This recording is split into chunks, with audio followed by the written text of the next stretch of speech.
it's a dumpster or a baby box. All they have to do is walk up to the baby box, open the door, place their newborn inside, shut the door, and walk away. Every one of our babies has been adopted. Hi, my name is Monica Kelsey. I'm from Safe Haven Baby Boxes. So Safe Haven Baby Boxes is a nonprofit organization that I founded back in 2015. I was actually on a speaking tour in Cape Town, South Africa, where I seen the very first baby safe in the side of a church. On a flight back from Cape Town, I hand drew my version of the American baby box. Came back to the States and started the uphill battle of doing something that had never been done in America before. We now have 128 baby boxes across 7 different states.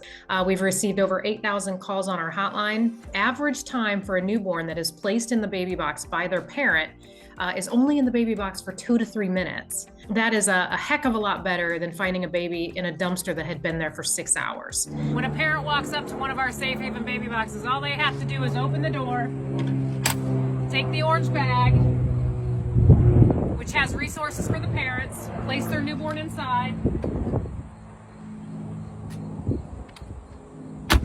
shut the door, and walk away. I grew up adopted, and I always knew that I was adopted. And what I was told when I was younger and growing up, that my birth parents were young and loving and couldn't care for me, so they placed me up for adoption.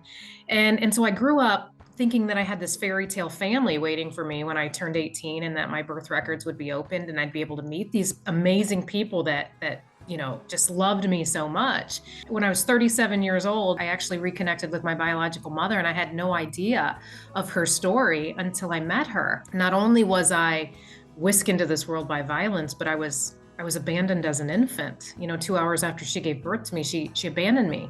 She was 17 years old. She was brutally attacked and raped and left along the side of the road. And this, of course, was when abortion was illegal in our country back in 1972. And she pressed charges against a man who had raped her, and he was arrested and he was charged. And then, if that wasn't the worst of it, when her life was finally getting back to normal, she finds out she's pregnant, and that child was me. So I stand on the front lines of this movement as one of these kids that wasn't safely and lovingly surrendered in one of these Safe Haven baby boxes. And for me, getting to tell these kids as they're growing up how special they are, the ones that are placed in our boxes, because their parents loved them. It's very heroic for a parent to say, I want what's best for my child, and it is not me. Thank you for coming.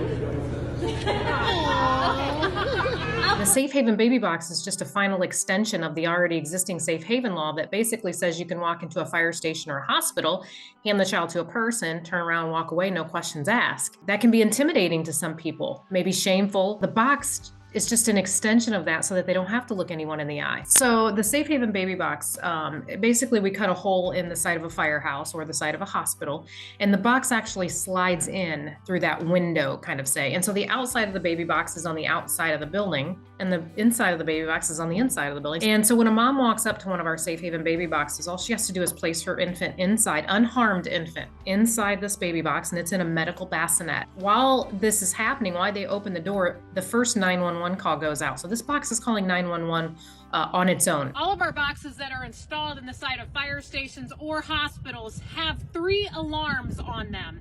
So if there is no one in this building, if they are out on a fire call or they're out on a medical call, this box is still going to notify them.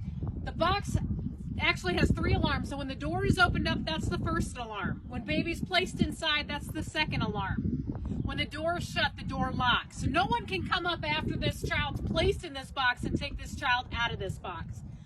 The baby is usually in the box for right around 2 minutes. The longest a child has ever been in our box is 4 minutes and 20 seconds. And that was at a fire station where they were out on a fire call. And they got back to the location prior to the 5-minute protocol that we set. We've had 7 newborns just this year, 6 in one state, 1 in another. And, we're doing, this across the country. And the more we get out there, I think we've installed 45 this year. Indiana has the most baby boxes, which is the state that I'm from. And this is where it started. So of course I'm going to have the most in our state, but we haven't had a dead baby from abandonment since we launched. And we used to have 2 babies a year found dead in our state. And so when you look at those stats and you look and you say, wait a minute, you were having 2 and now you're having none, and now you're having record number of babies in boxes. It's like, yes, we figured out what women need. One of the questions we get all the time is what is in the orange bag? And I'm going to show you today what is in the orange bag. One, she's going to get a brochure on the law itself to make sure that she understands she's followed the law as long as her child is under the legal age of surrender and is not abused when placed inside one of our safe haven baby boxes. There's also a surrender document that is a safe haven registry. And what this does is it allows a parent who doesn't want to fill anything out at the time to have the opportunity to fill something out later.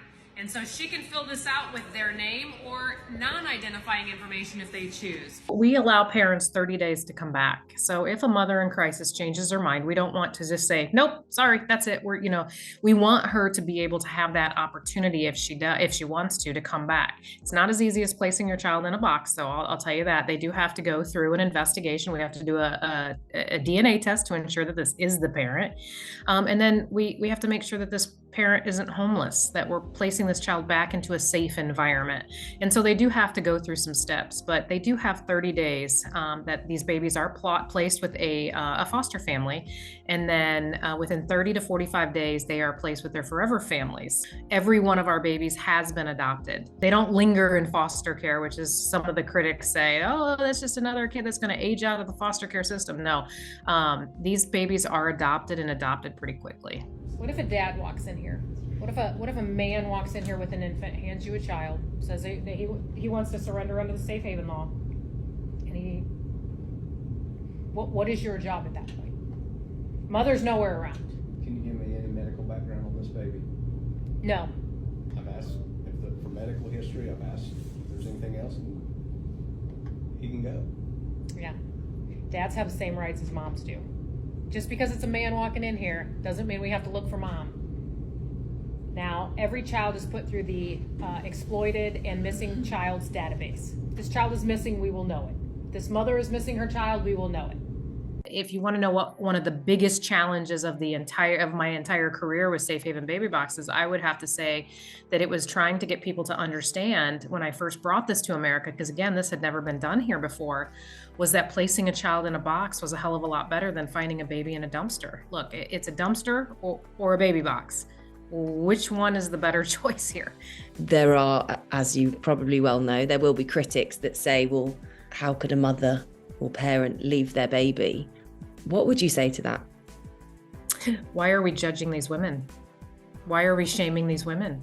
Everyone deals with crisis. Everyone goes through crisis. How we handle it, we shouldn't be criticized for as long as it's a safe option.